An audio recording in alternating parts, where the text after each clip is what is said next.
Ayo, segera download Quran Tadabbur, tafsir dalam genggaman Anda.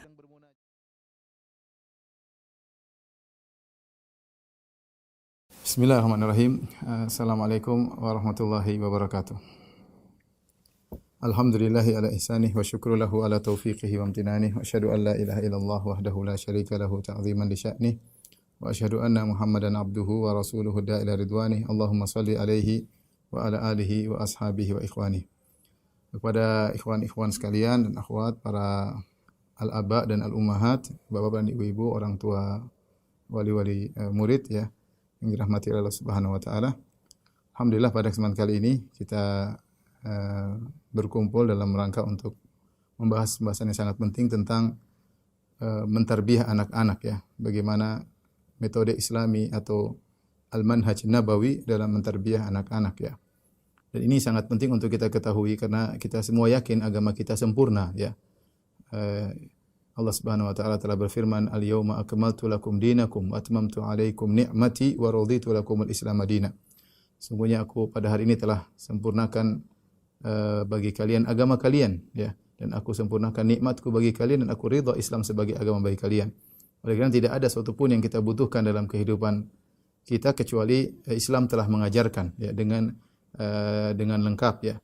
Termasuk di antaranya masalah mendidik anak-anak. Ya, kita dapati kecenderungan sebagian orang ingin mendidik anak-anaknya dengan metode barat misalnya, atau metode psikologi yang mungkin disampaikan oleh orang-orang barat ya. Padahal kita tahu dalam Islam pembahasan tentang tarbiyah anak-anak juga lengkap dan komprehensif. Insyaallah nanti akan kita sampaikan ya.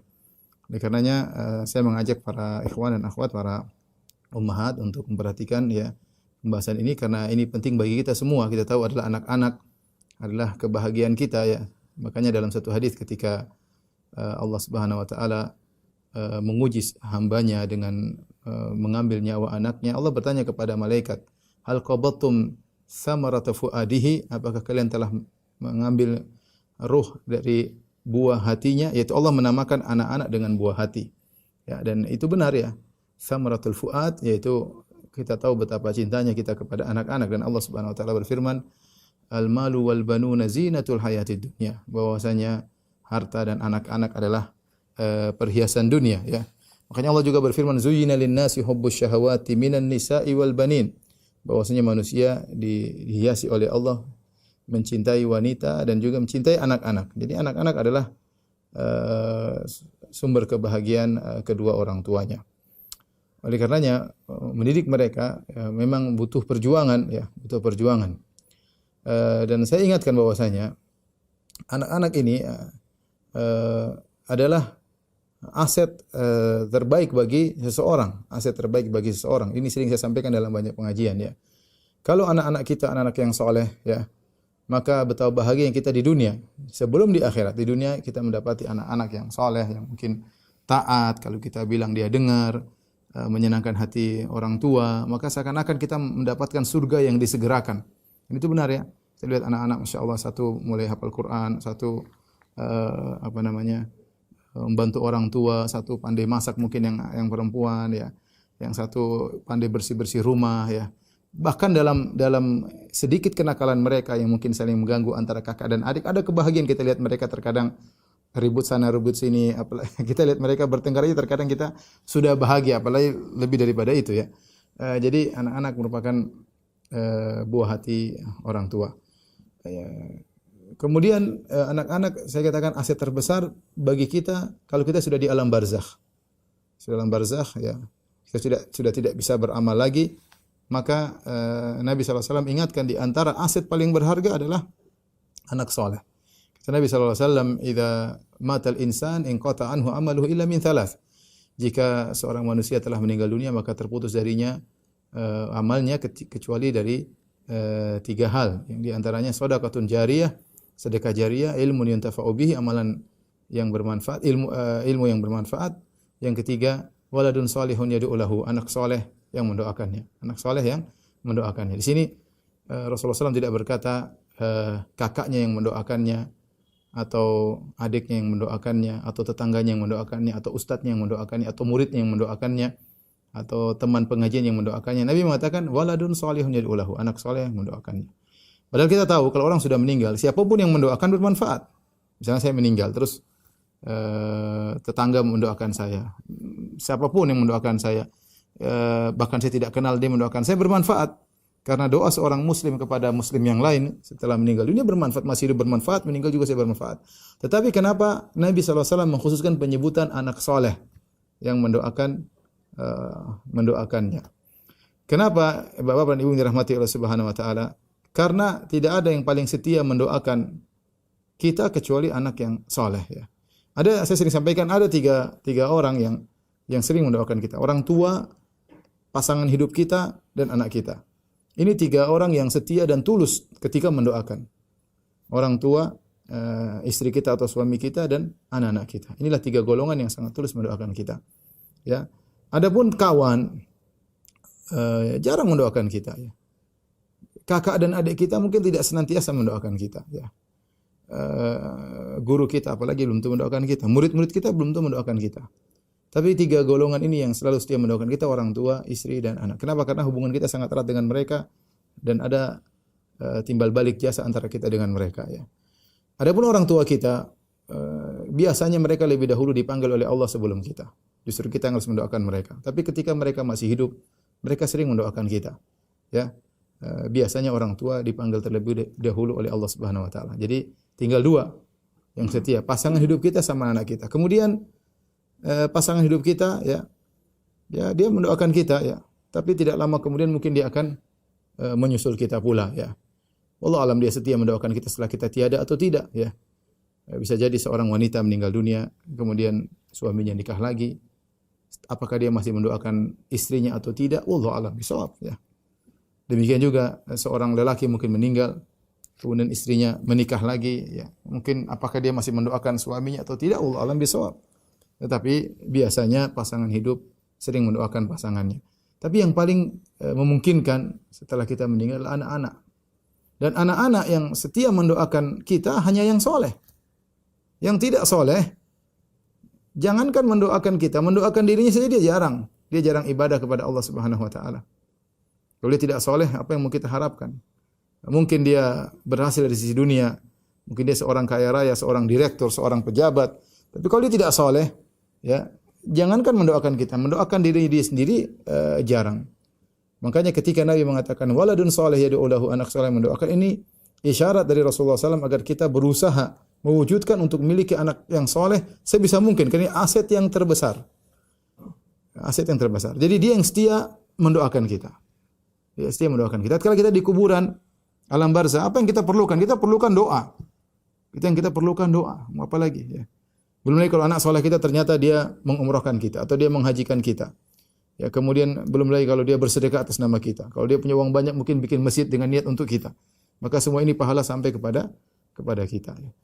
Ini sisi pertama. Kenapa Rasulullah SAW menyebut anak soleh, ini sisi pertama. Yang kedua, sebagian ulama berpendapat bahwasanya seluruh amal soleh yang dilakukan oleh anak kita, kalau itu merupakan andil kita dalam menjadikan dia anak soleh, entah kita yang mendidiknya, entah kita yang masukkan ke pondok, entah kita panggilkan guru ngaji, ya. Tapi kita yang punya andil untuk mendidik dia menjadi anak soleh, maka seluruh amalan dia, pahalanya mengalir juga kepada kita sebagai orang tua. Ya, kepada kita sebagai orang tua. Dan ini adalah sikap cerdas dari seseorang untuk bisa efisien dalam memperoleh pahala yang banyak. Makanya saya sering sampaikan, bayangkan jika kita punya anak 5, misalnya anak 5, anak kita soleh semua. Anak kita soleh semua. Setelah kita meninggal dunia, mereka masih hidup mungkin 40 tahun setelah kita meninggal.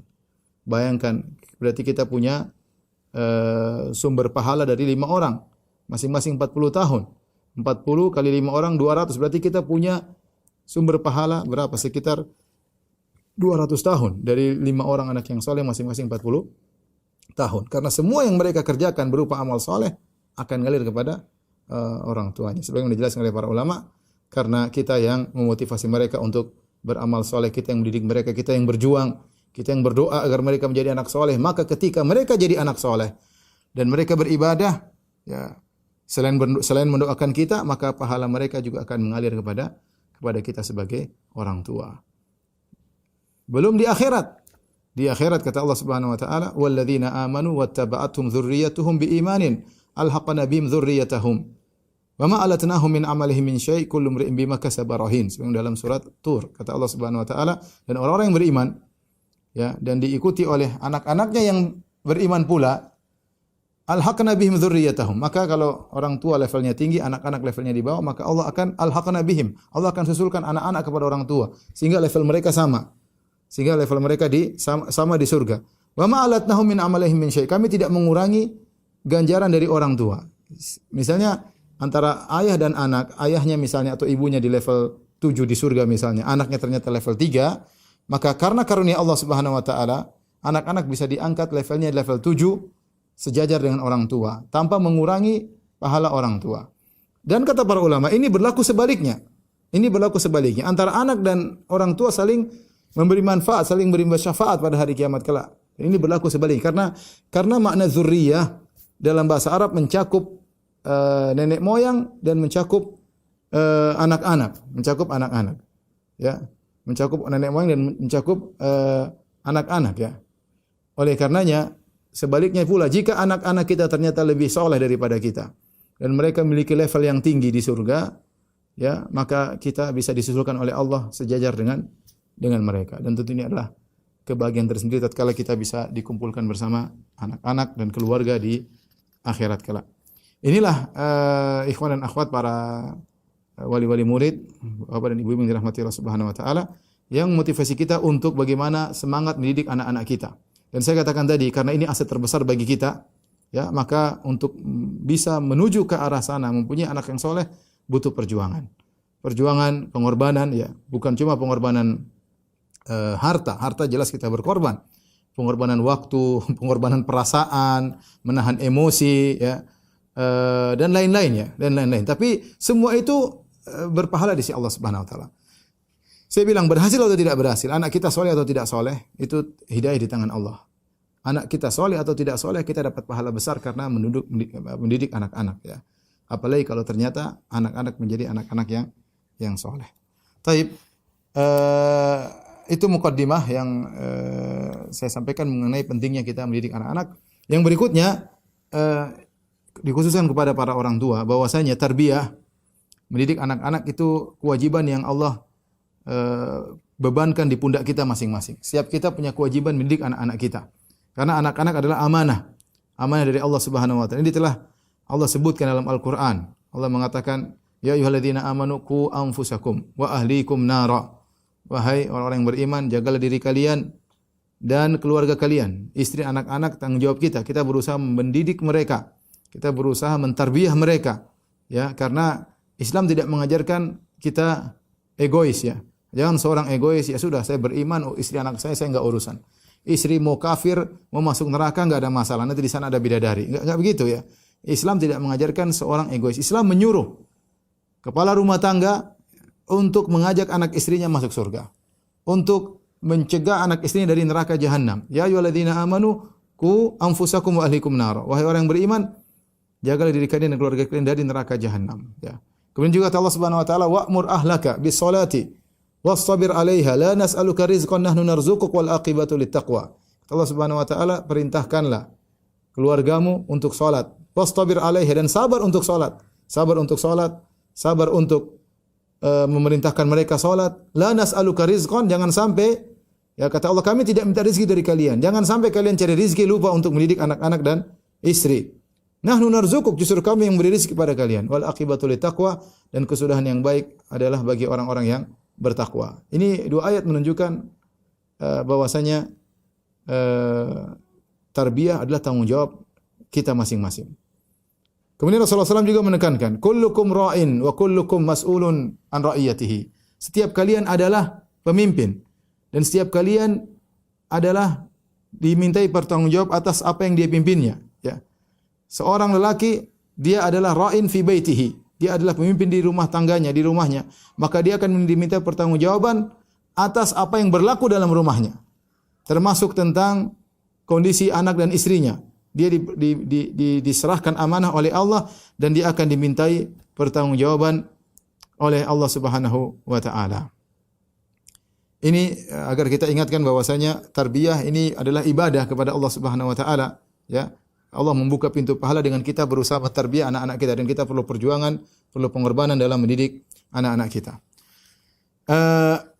Ikhwan dan akhwat yang dirahmati Allah Subhanahu wa taala, sebelum saya menyampaikan tentang metode atau manhaj Nabi dalam mendidik anak-anak, saya ingin menyampaikan tentang bagaimana tanggung jawab besar orang tua terhadap pendidikan anak-anak, ya. Dari perkataan Ibnu Qayyim rahimahullahu taala. Ibnu Qayyim rahimahullahu taala pernah berkata, qala ba'dhu ahli ilm. Berkata sebagian ulama, "Inna Allah Subhanahu yas'alul walid an waladihi yaumil qiyamah qabla an yas'alal waladi an walidihi." Sebagian ulama berkata, sungguhnya Allah akan bertanya kepada orang tua tentang tanggung jawabnya kepada anaknya sebelum Allah bertanya kepada anak tentang tanggung jawabnya terhadap orang tuanya. Perhatikan, ini perkataan sebagian ulama. Jadi ada sebagian ulama berpendapat, justru yang ditanya lebih dahulu adalah orang tua terhadap tanggung jawabnya kepada anak-anaknya. Sebelum anak-anaknya ditanya tentang tanggung jawabnya terhadap orang tua. Ya. Fa innahu kama ana lil abi ala ibnihi haqqan falil ibn ala abihi haqqun. Sungguhnya sebagaimana orang tua punya hak terhadap anak, maka anak juga punya hak terhadap orang tua yang akan diminta pertanggungjawaban oleh Allah Subhanahu wa taala. Sebagaimana Allah berfirman, "Wa wasainal insana biwalidayhi husna." Kami wasiatkan kepada seseorang untuk berbakti kepada orang tuanya. Allah juga berfirman, "Qu anfusakum wa ahlikum nar." Jagalah diri kalian dan jagalah keluarga kalian dari neraka jahanam. Ya. Dan Nabi juga bersabda, "I'dilu baina auladikum." Hendaknya kalian adil di antara anak-anak kalian. Ya. Kemudian Ibnu Qayyim rahimahullah taala juga berkata, "Faman ahmala ta'lima waladihi ma yanfa'uhu." Barang siapa yang melalaikan anak-anaknya, dia tidak mendidik anaknya dengan perkara yang bermanfaat bagi anaknya, wa tarakahu suda, dan dia meninggalkan anaknya begitu saja dicuekin, faqad asaa ghayatal isaah, maka dia telah berbuat buruk yang seburuk-buruknya. Wa aktsarul auladi inna ma jaa fasadu min qibalil aba, dan kebanyakan anak-anak rusak itu gara-gara orang tuanya. Gara-gara orang tuanya. Wa ihmalihim lahum, karena mereka cuek, tidak memperhatikan tarbiyah anak-anaknya. Wa tarki ta'limihim faraidad dini wa sunanihi, dan mereka tidak mengajarkan anak-anak mereka tentang kewajiban-kewajiban agama dan sunnah-sunnah agama. Fa adha'uhum sigharan, maka para orang tua tersebut menyia-nyiakan anak-anak mereka ketika anak masih kecil. Falam yantafi'u bi anfusihim, sehingga anak-anak akhirnya tidak bisa memiliki manfaat, tidak bisa bermanfaat. Walam yanfa'u aba'ahum kibaran, dan anak-anak tersebut akhirnya tidak bisa beri manfaat kepada orang tua mereka setelah mereka besar. Ya. Kama ataba ba'dhum waladahu 'alal uquq, sebagaimana sebagian orang tua mencela anaknya, "Kenapa kau durhaka kepada saya?" Faqala ya abati, maka sang anak menjawab, "Ya abati, innaka aqaqtani saghiran." Wahai ayahanda, aku durhaka sama engkau sekarang. Dulu waktu kecil kau sia-siakan aku. Kau durhaka kepadaku. Fa aqaqtuka kabiran, maka sekarang saya besar, saya durhaka kepada engkau. Wa adha'tani walidan, engkau sia-siakan aku ketika aku masih kecil. Fa adha'tuka syaikhan, maka ketika kau tua aku pun menyia-nyiakan engkau. Jadi ini sebagai penekanan bahwasanya tarbiyah kepada anak-anak itu bukan sunnah, tidak dikatakan ini wajib ya. Amanah yang Allah akan mintai pertanggungjawaban dari kita semua sebagai orang tua, ya, sebagai orang tua. Sampai-sampai di antara perkataan yang menakjubkan dari Al-Mawardi, ya, beliau berkata, saking pentingnya tentang hak anak-anak, beliau berkata, "Awwalu haqqil walad an yantaqi ummahu." Ya. Famin awwali haqqil walad an yantaqi ummahu. Kata Al-Mawardi, bahkan di antara hak anak dia belum ada. Ibunya belum ada. Tapi kata Al-Mawardi di antara kalimat emasnya, di antara hak anak yaitu seorang lelaki mencari istri yang soleha. Karena istri yang soleh ini akan mendidik anaknya di kemudian hari. Maka seakan-akan Al-Mawardi mengingatkan kepada kita bahwasanya hak anak ini penting. Bahkan sebelum dia ada, seorang lelaki sudah berusaha memilih istri yang soleha yang dia harapkan di kemudian hari bisa mendidik anak-anaknya. Ya, karena kita tahu laki-laki pada sibuk keluar mencari nafkah. Di antara mereka ada yang berjihad, di antara mereka ada yang bersafar. Ya, maka di antara hak anak-anak kita memilih istri yang solehah. Ya. Ustaz, bagaimana sudah terlanjur punya istri yang belum tentu solehah? Kalau sudah terlanjur ya, di antara hak anak-anak kita didik ibunya supaya jadi ibu yang solehah. Gimana caranya? Ya. Karena keterkaitan antara anak dan ibu sangat kuat, terutama anak masih kecil. Ya. Terutama anak masih kecil. Oleh karenanya, mumpung yang belum menikah, maka berusaha mencari istri yang solehah.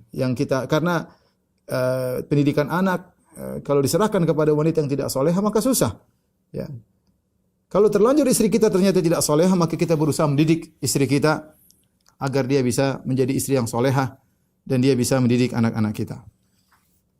Taib, ini mukaddimah. Sekarang kita masuk dalam beberapa hal metode-metode dalam mendidik anak-anak ya.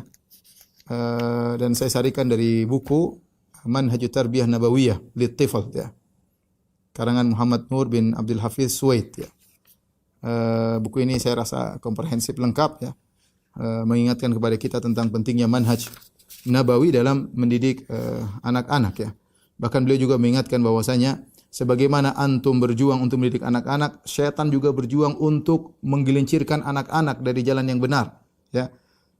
Sampai di antara dalam Al-Qur'an Allah mengatakan wasyarikum fil amwali wal aulad ya. Syaitan di antaranya mereka menyertai manusia dalam harta mereka agar harta manusia dibuang tidak pada tempatnya, mubazir dan yang lainnya. Mereka juga menyertai manusia dalam mengurusi anak-anaknya, itu menggoda anak-anak. Bahkan setan ingin merusak anak-anak sejak awal ketika seorang ingin menggauli istrinya, ya. Seorang menggauli istrinya maka disunahkan dia berdoa sebelum dia menggauli istrinya agar setan tidak ikut-ikutan. Ini menunjukkan usaha setan ya ketika ingin merusak anak-anak sejak awal, sejak seorang suami meletakkan maninya ke dalam rahim istrinya, setan sudah berusaha merusak anaknya. Ya. Makanya kata Nabi SAW dalam hadis qudsi, kata Allah Subhanahu Wa Taala, khalaqtu ibadi hunafa, fajtalahtuhumus syayatin. Sungguhnya aku menciptakan hamba-hambaku hanif, yaitu condong kepada tauhid, tetapi syaitan datang menggelincirkan mereka. Syaitan datang menggelincirkan mereka. Jadi kita tatkala mentarbiah anak-anak ada musuh yang tidak kelihatan yang berusaha merusak anak-anak, dan bahkan permusuhan itu dimulai sejak kita nikah, sejak kita menggauli istri kita, dia sudah datang ingin merusak anak-anak kita. Ya. Maka ini harus waspada, harus kita miliki karena syaitan berusaha menggelincirkan anak kita dari jalan yang lurus. Baik. Kita mulai dari hal-hal yang penting untuk dijalankan ya ketika mendidik anak-anak. Yang pertama, Bapak dan Ibu yang rahmatillah subhanahu wa ta'ala, adalah al-qudwah al-hasanah, teladan yang baik. Teladan yang baik. Maksudnya apa? Maksudnya kita sebagai orang tua harus memberikan contoh kepada anak-anak. Ya. Anak-anak punya kemampuan meniru orang tuanya sangat kuat. Ya. Anak-anak memiliki kemampuan, apalagi mereka masih kecil, meniru orang tuanya sangat-sangat kuat. Kalau orang tuanya hobinya nonton film, anak-anak akan hobi nonton film. Orang tuanya hobi nonton main game, anak-anak juga akan hobi main game. Orang tuanya ternyata suka nonton drama Korea, anak-anaknya lebih lagi drama Korea, drama India. Jadi anak-anak punya kemampuan untuk meniru apa yang dia lihat. Dan kebanyakan yang dia lihat adalah kegiatan orang tuanya, orang tuanya. Dan pengaruh yang besar dari orang tua ini disampaikan oleh Nabi sallallahu alaihi wasallam. Jadi yang merusak anak-anak ada beberapa faktor. Faktor syaitan, faktor bi'ah yaitu lingkungan, dan faktor orang tuanya. Orang tuanya punya pengaruh. Jadi orang tuanya punya pengaruh dalam merusak anak-anak. Makanya kalau orang tuanya saleh dan salehah, punya faktor besar untuk menjadikan anak-anak menjadi anak-anak yang saleh. Nabi SAW bersabda, "Kullu mauludin yuladu 'alal fitrah." Seluruh anak dilahirkan dalam kondisi fitrah, yaitu dalam kondisi suci, ya, lurus. Fa abawahu yuwahhidanihi. Maka kedua orang tuanya yang menjadikan dia Yahudi. Au yunassiranihi, atau kedua orang tuanya menjadikan dia Nasrani. Au yumajjisanihi, atau kedua orang tuanya menjadikan dia Majusi. Berarti ini dalil pengaruh ya agama orang tua terhadap anak-anak sangat besar. Ini secara umum ya, secara umum. Kita bilang benar memang ada orang tua yang soleh anaknya nakal seperti Nabi Nuh alaihissalam. Dan ada orang tua yang buruk anaknya baik seperti Nabi Ibrahim alaihissalam ya. Tetapi secara umum secara umum orang tua punya pengaruh besar terhadap anak-anak. Ya. Kalau Nabi SAW bersabda, al-mar'u ala dini khalilihi. Seorang berdasarkan agama temannya, artinya pengaruh teman luar biasa terhadap anak-anak, maka saya katakan pengaruh orang tua lebih besar lagi kepada anak-anak. Terutama ketika mereka masih kecil. Masih belum banyak berinteraksi di luar, kebanyakan berinteraksi di rumah. Mengapa pengaruh orang tua sangat besar? Maka Nabi SAW mengatakan, fa abawahu yuwahidanihi au yunassiranihi au yumajjisanihi. Maka kedua orang tuanya yang buat dia Yahudi atau membuat dia Nasrani atau membuat dia Majusi. Dari situ maka seorang berusaha untuk menjadi orang tua yang saleh dan ibu yang salehah yang bisa memberikan contoh yang nyata di hadapan anak-anak. Karenanya di antara perkataan para ulama, apa hikmahnya kita salat sunnah di rumah? Salat sunnah di rumah, ya. Rasulullah mengatakan la taj'alu buyutakum maqabir, jangan jadikan rumah-rumah kalian sebagai kuburan. Di antaranya baca Al-Qur'an, di antaranya salat sunnah di rumah. Di antaranya agar anak-anak bisa lihat ayahnya salat. Dari masjid ke masjid anaknya lihat. Pulang ayahnya pulang dari masjid, itu pemandangan yang menanamkan nilai-nilai iman dalam anaknya. Meskipun anaknya enggak salat, tapi dia lihat, ayah saya ke masjid. Ayah saya balik ke masjid, ya. Terkadang anak-anak ingin ikut ke masjid, ya. Sampai saya dulu masih ingat saya punya anak, saya ke masjid, anak saya perempuan bilang, "Abi mau ikut ke masjid." Bilang, "Enggak boleh, anak perempuan di rumah." Saya laki-laki, saya laki-laki ingin ikut ke masjid waktu di Saudi, ya. Jadi mau saya pengaruh orang tua sangat besar. Bagaimana tidak berpengaruh dalam hati anak-anak ketika dia melihat ayahnya baca buku agama? Contoh nyata ayahnya baca buku. Bagaimana anak tidak terpengaruh lihat ayahnya baca Al-Qur'an dengan khusyuk. Baca Al-Qur'an, alif lam mim dzalikal kitab. Anak lihat. Ya mungkin dia sambil main game atau dia main apa, dia lihat ayahnya baca Al-Qur'an. Bagaimana tidak terpengaruh ayahnya kemudian salat sunnah di hadapan anak-anaknya. Bagaimana anak-anak tidak terpengaruh ayahnya bilang tolong matikan itu ada gambar perempuan terbuka auratnya. Nak matikan nak. Ya, tolong ayah enggak mau lihat. Pengaruh anak-anak ya. Tapi kalau sebaliknya, ayahnya kemudian nonton film, ditemani ibunya, ayo nonton film rame-rame, nonton film box office misalnya, ya rame-rame, ya terpengaruh. Ayah saya hobi nonton film, ya. Waktunya azan, ayah saya tidur. Lihat anak contoh ayahnya tidur, ya. Ayahnya tidur, ya. Berbicara ayahnya bohong sama kawannya, bohong sama ibunya, dia lihat pengaruh. Bagi dia biasa, ya. Sampai kalau ayahnya pelit, dia akan pelit juga. Ayahnya pelit, dia akan pelit. Ya. Dan itu pengaruh luar biasa ya. Saya pernah anak saya bilang cerita sama saya, "Abi, si fulan pelit banget, Bi, kalau makan sembunyi-sembunyi enggak mau di depan kita, tidak mau." Saya bilang, "Ya sudahlah, tidak apa-apalah." Dalam hati saya bilang wajar karena saya tahu bapaknya juga sangat pelit. Jadi ternyata benar. Buah jatuh tidak jauh dari batang pohonnya ya. Itu pepatah Indonesia yang benar. Ya, pepatah Indonesia yang benar. Anak tidak jauh dari orang tuanya. Ya.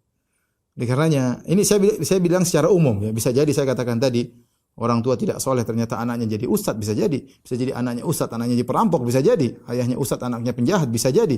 Tapi kita bicara secara umum bahwasanya orang tua punya pengaruh besar ketika dia menjadi qudwah hasanah. Dan betapa sering praktek nyata itu lebih bermanfaat dari berbagai macam teori, dari ratusan teori. Ya, ada seorang saya pernah dengar dia cerita, dia bilang suatu hari saya naik mobil bersama ayah saya, kemudian tiba-tiba kita di lampu merah, ya kita menunggu lampu lagi merah, tiba-tiba lampu hijau sementara ada orang tua lewat. Maka ayah saya kemudian turun dari mobil, kemudian dia mencegah mobil semuanya sampai orang itu lewat. Dan saya lihat subhanallah, ayah saya berkorban untuk seorang yang tua, yang lewat, yang ayah saya pun tidak kenal, dan itu pelajaran berharga. Pelajaran yang saya tidak akan lupakan seumur hidup. Lebih bermanfaat dari berbagai macam teori, ratusan teori yang saya dengar. Makanya qudwah hasanah itu sangat penting. Ya. Bagaimana sikap kita terhadap misalnya suami terhadap istri. Ini anak-anak lihat, bapak saya sama ibu saya begini. Ya. Sampai saya pernah dapati kasus, ini wanita sangat kurang ajar sama suaminya. Ketika dicek ternyata ibunya dulu kurang ajar sama bapaknya. Ibunya sampai bikin gini, bapaknya sampai ngancam bapaknya. Dia melihat itu suatu pemandangan biasa. melihat itu suatu pemandangan biasa sehingga dia pun durhaka sama suaminya. Dosanya kemana? Dosanya ke ibunya yang ngajarin dia bermaksiat kepada orang tuanya, bermaksiat kepada suaminya, maka dia pun menjadi membangkang kepada suaminya. Ya. Karenanya ini penting, praktek nyata, baik kita dalam masalah sedekah, dalam masalah sholat, dalam masalah baca Quran. Bagaimana anak tidak terpengaruh? Misalnya kita sholat malam, terus anak terjaga, dilihat, bapak saya ngapain malam-malam? Ternyata sholat malam. Ternyata sholat malam. Ini punya pengaruh ya. Namanya kita juga usaha ya. Kalau kita sudah berusaha baik, ternyata anak kita nggak baik, ya itu sudah di luar kemampuan kita. Tapi yang paling utama agar anak-anak menjadi soleh, bisa tarbiyah adalah tarbiyah yang lihat langsung dari ayah dan ibunya. Dari ayah dan ibunya. Tapi kalau dia dapati ayah ibunya suka gibah, cerita orang sana, merendahkan orang, sombong, anaknya jadi sombong. Anaknya jadi tukang gibah. Anaknya jadi mudah merendahkan orang lain. Kenapa? Karena begitu pembicaraan di keluarganya. Begitu pembicaraan di keluarganya. Maka poin pertama agar kita bisa mendidik anak-anak sebelum kita letakkan di sekolah, sebelum kita taruh dititipkan di Al-Wildan, kitanya dulu harus baik. Berusaha semaksimal mungkin, fattaqullaha mastata'tum. Berusaha semaksimal mungkin, sebisa mungkin kita menjadi orang baik terutama di hadapan anak-anak. Sehingga kalau kita mau ribut pun sama istri jangan di depan anak-anak. Ya. Sehingga karena mereka melihat apa yang kita lakukan. Ini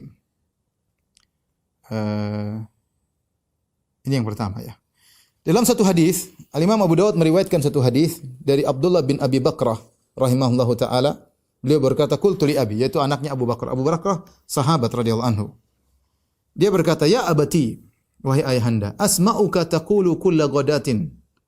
Aku mendengar engkau berdoa setiap pagi, Allahumma afini fi sam'i, Allahumma afini fi basari, wa la ilaha illa anta, tukarriruha thalathan. Engkau berdoa, ya Allah, ya, berilah aku keselamatan pada pendengaranku, keselamatan pada penglihatanku, keselamatan pada jasadku.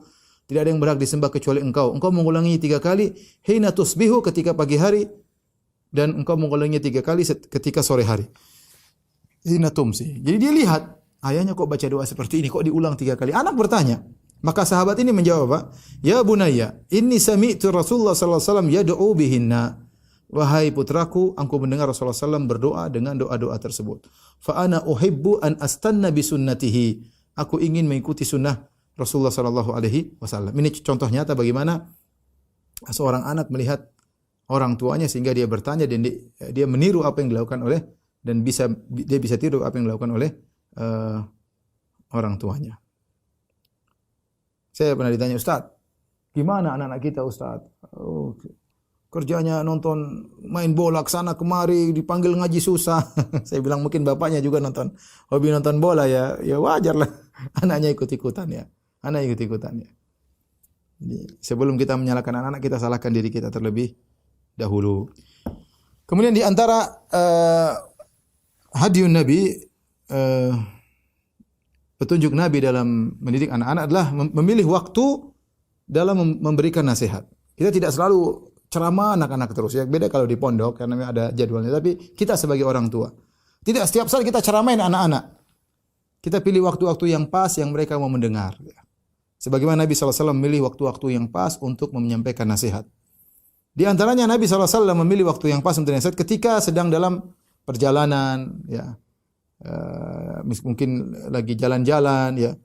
Seperti Nabi sampaikan nasihat kepada Ibnu Abbas. Ibnu Abbas radhiyallahu anhuma masih kecil, ya.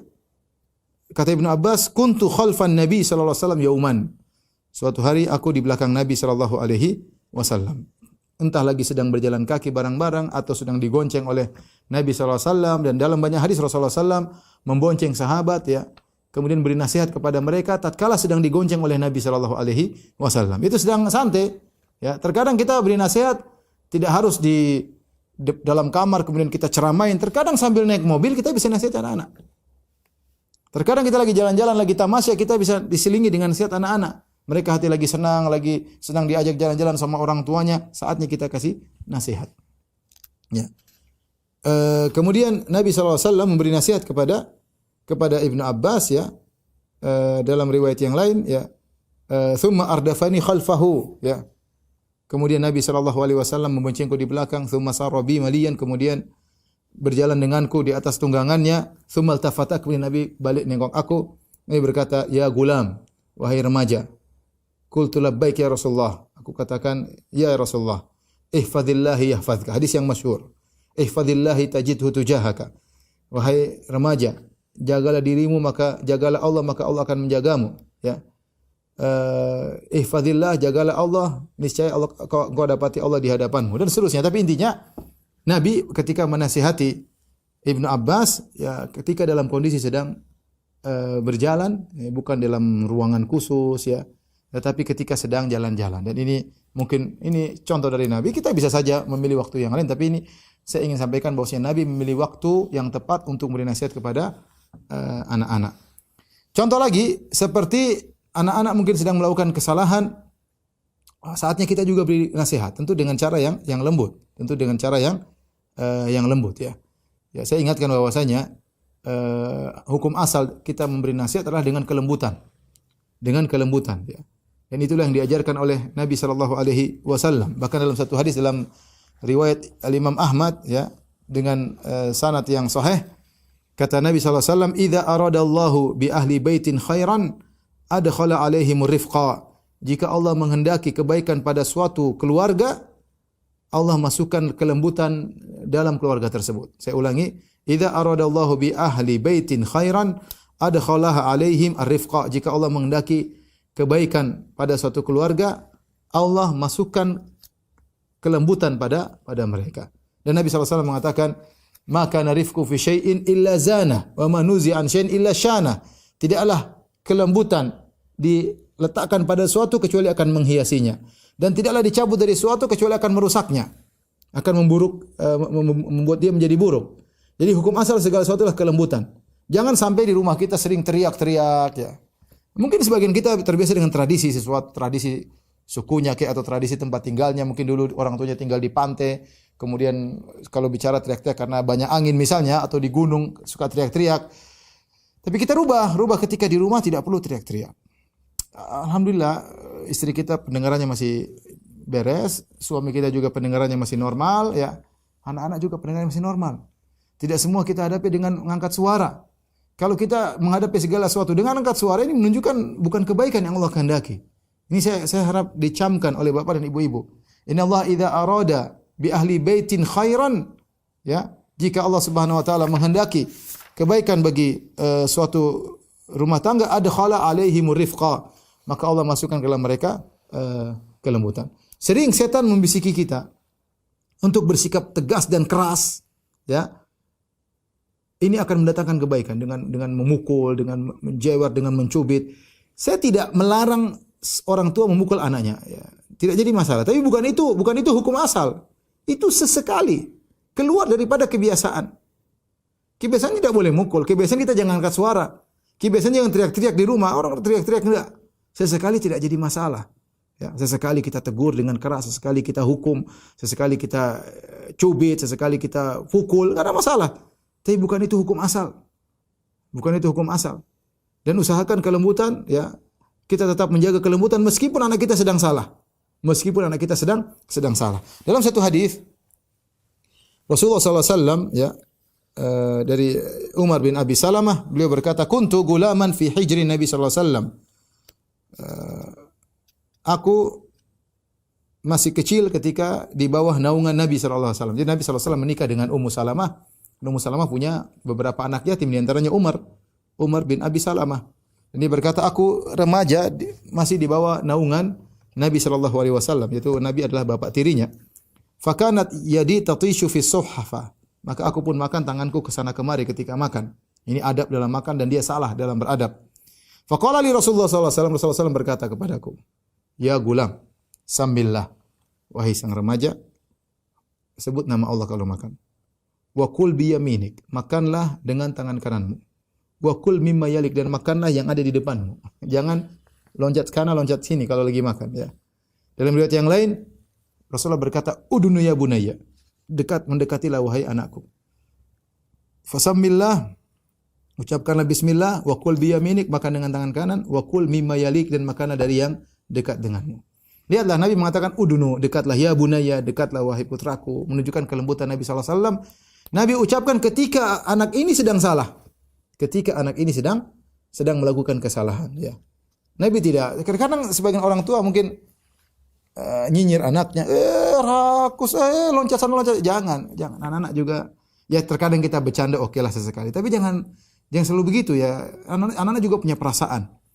Kita singgung perasaannya, dia juga perasaan. Kita dulu waktu SD, waktu SMP punya perasaan enggak? Kita punya perasaan. Kita punya marah, kita punya emosi, kita punya dendam. Anak-anak juga demikian. Lihat Nabi SAW memberi nasihat ketika sedang makan. Kenapa sang anak melakukan kesalahan ini tidak menghalangi Nabi untuk menegur Umar bin Abi Salamah radhiyallahu taala anhu dengan kata-kata yang lembut sehingga dia terima nasihat tersebut. Dan nasihat ini tidak dia lupakan sampai dia riwayatkan hadisnya kepada kita. Dia riwayatkan hadisnya kepada kita bagaimana adab dalam makan. Kemudian juga di antara waktu yang dipilih oleh Nabi untuk menasihati anak-anak ketika dalam kondisi sakit. Dalam kondisi sakit ya. Sebagaimana diriwayatkan oleh Imam Bukhari rahimahullah dalam sunnahnya, dalam sahihnya, an Anas radhiyallahu taala anhu. Dari Anas radhiyallahu taala anhu, qala kana gulamun yahudiyyun yakhdimun nabiyya sallallahu alaihi wasallam famarid. Ada seorang remaja Yahudi yang dahulu pernah kerja kepada Nabi sallallahu alaihi wasallam jadi pembantu Nabi, famarid, dan dia pun sakit. Fa atahu Nabi sallallahu alaihi wasallam yauduhu. Maka Nabi pun datang menjenguk anak ini. Fa qa'ada inda ra'sihi. Kemudian Nabi duduk di dekat kepalanya. Fa qala lahu aslim. Nabi nasihati. Kata Nabi, masuklah engkau dalam Islam. Fa nadhara ila abihi wa huwa indahu. Anak itu ada bapaknya di sampingnya. Dia enggak enak mau masuk Islam, dia tanya sama bapaknya. Dia lihat gimana ayah, saya masuk Islam enggak? Kata ayahnya Yahudi, ati Abul Qasim, taatlah kepada Abul Qasim. Abul Qasim maksudnya Nabi sallallahu alaihi wasallam. Fa aslama, fa kharaja Nabi sallallahu alaihi wasallam wa huwa yaqul. Maka Nabi sallallahu alaihi wasallam pun keluar dari tempat tersebut. Nabi berkata, alhamdulillahilladzi anqadhahu minan nar. Ya, segala puji bagi Allah yang telah menyelamatkan dia dari neraka jahanam. Ya. Di sini Nabi menjenguk dia tatkala sakit dan Nabi nasihat kepada dia sedang sakit. Orang itu sakit menerima nasihat. Ya, ngomong dengan kelembutan, ya. Dan ini menunjukkan akhlak mulia Nabi sallallahu alaihi wasallam, bagaimana Nabi punya pembantu dari agama yang berbeda dan bagaimana dia mau taat kepada Nabi di saat-saat genting dan kritis, tidak lain kecuali karena Nabi dikenal oleh pembantu ini adalah orang yang saleh, orang yang baik, orang yang sangat menakjubkan. Sehingga di waktu-waktu genting disuruh masuk Islam, dia mau ya.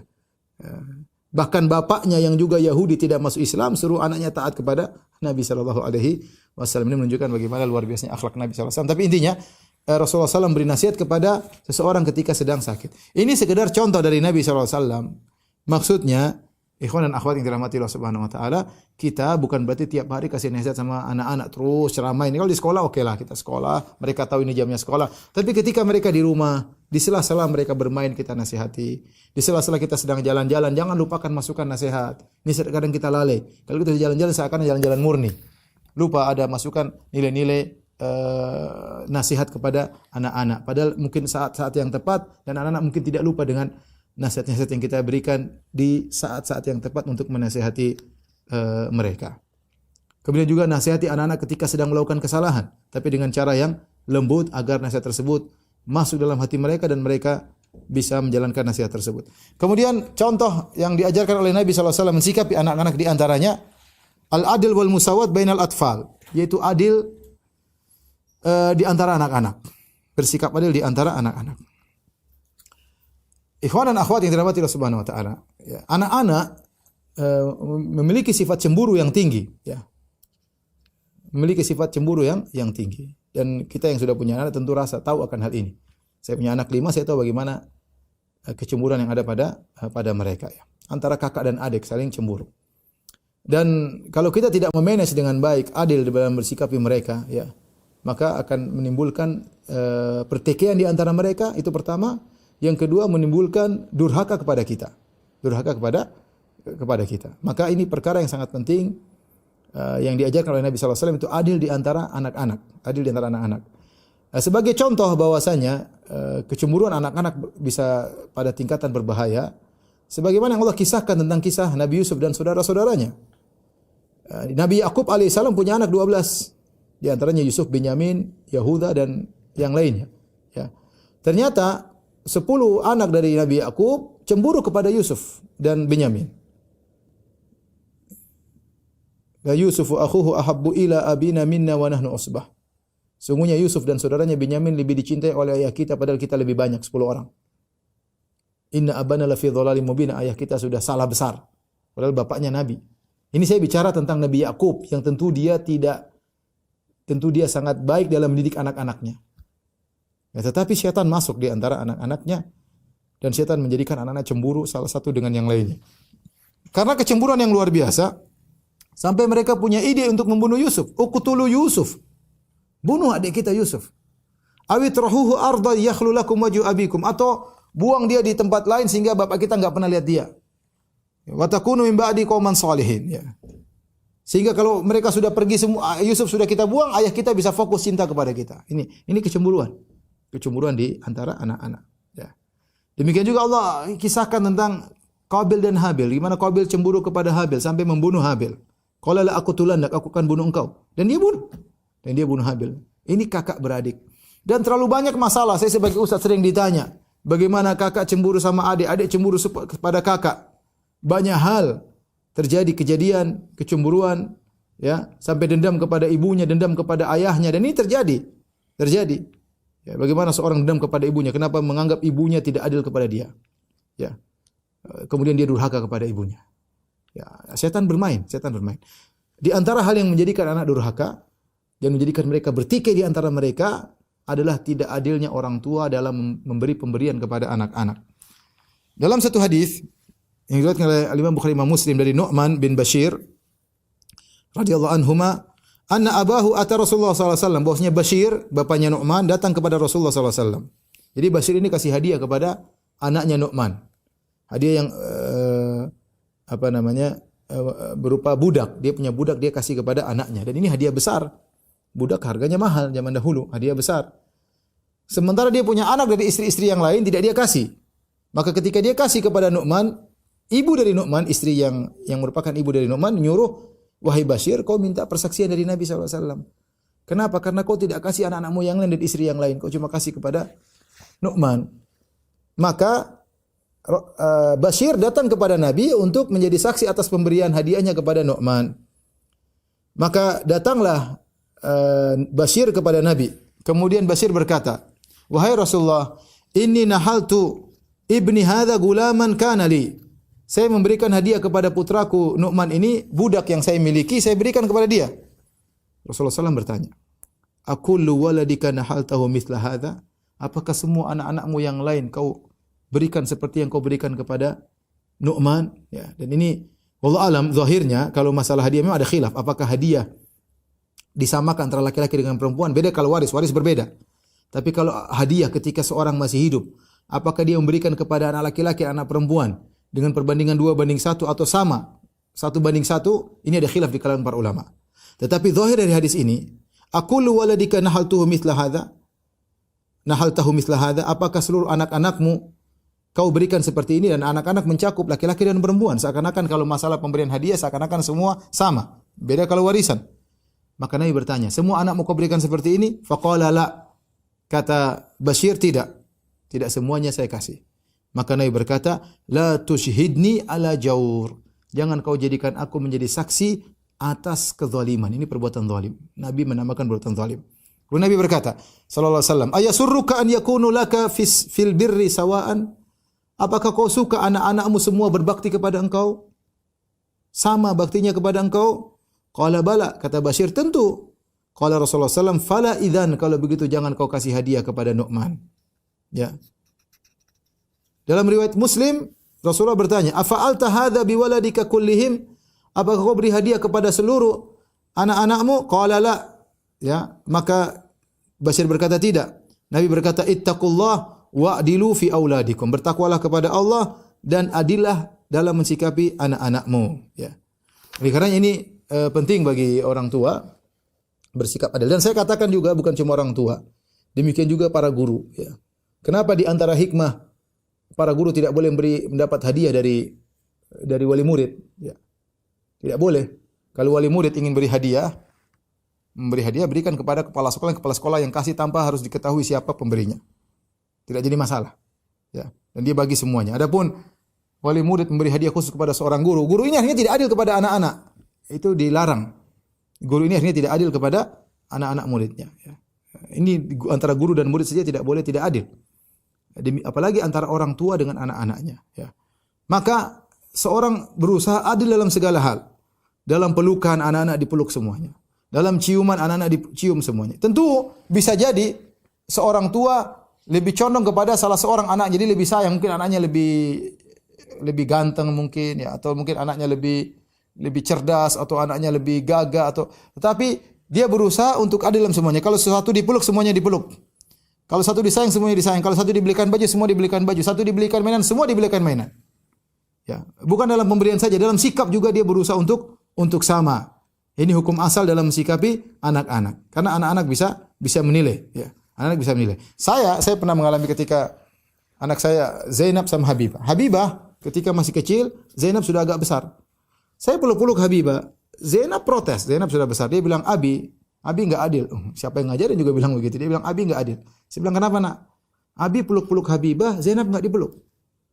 Saya jawab, yang dengan logika yang dia bisa paham. Saya bilang, Zainab juga dulu waktu kecil, Abi sering peluk-peluk. Ya. Ini sekarang ada yang masih kecil, jadi saya peluk-peluk, Zainab dikurangi. Oh gitu, dia paham. Oh gitu ya. Dia ngerti. Jadi mau saya, kecemburuan itu ada. Entah anak-anak itu mengungkapkan atau tidak. Kalau anak-anak ungkapkan masih mending, kita masih tahu kesalahan kita. Tapi kalau dia nggak ungkapkan, tahu dia jengkel, tahu dia pukul adiknya, tahu dia gampar adiknya, ini terjadi.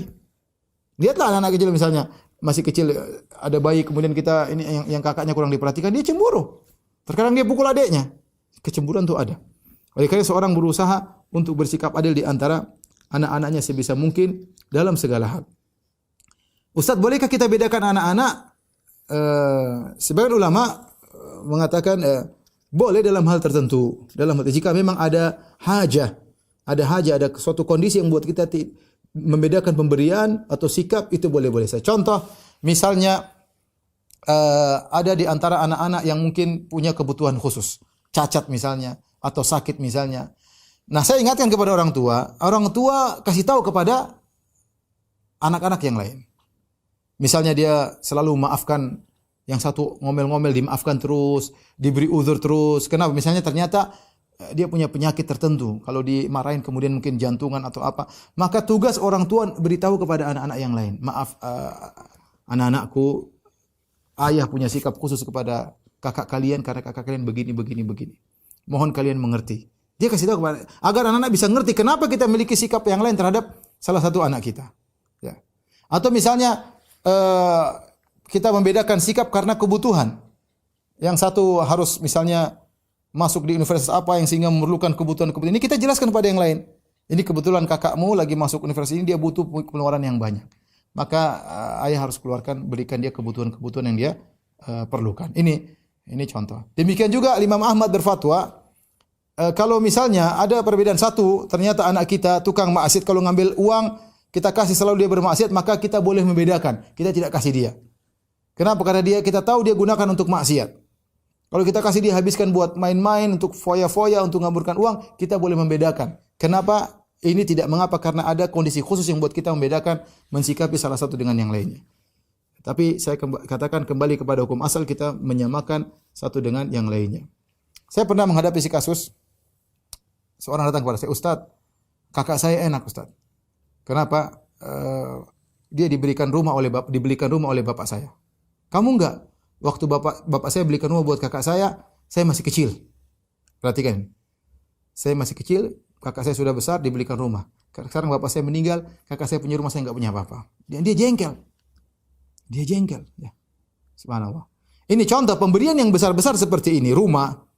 Kalau kita memang punya anak dan dia butuh rumah, kita kasih rumah, tapi jangan atas nama dia. Tetap nama kita. Sehingga nanti kalau terjadi sesuatu, kemudian meninggal, maka tetap aja sebagai masuk warisan, adik-adiknya juga dapat. Kecuali kalau kita semuanya sudah kasih satu-satu, ya alhamdulillah. Kasih kita punya anak 5, bangunkan rumah 5, ya sudah selesai. Kita ganti nama mereka semua, sudah selesai. Ya, kita berbuat baik kepada kepada mereka. Taib, Allah alam mungkin sampai di sini saja ya, enggak akan selesai, tentu masih ini baru segini ya. Ini masih banyak. Allah alam kapan kita bisa selesaikan, tapi intinya mungkin sampai sini dulu kepada ikhwan-ikhwan di Wildan School, Islamic School. Ya. Allah alam bisawab, ini saja yang saya sampaikan kepada kawan-kawan di Al Wildan dan juga para pemirsa. Semoga bermanfaat. Saya tutup apa yang bisa sampaikan. Wabillahi taufiq wal hidayah. Assalamualaikum warahmatullahi wabarakatuh.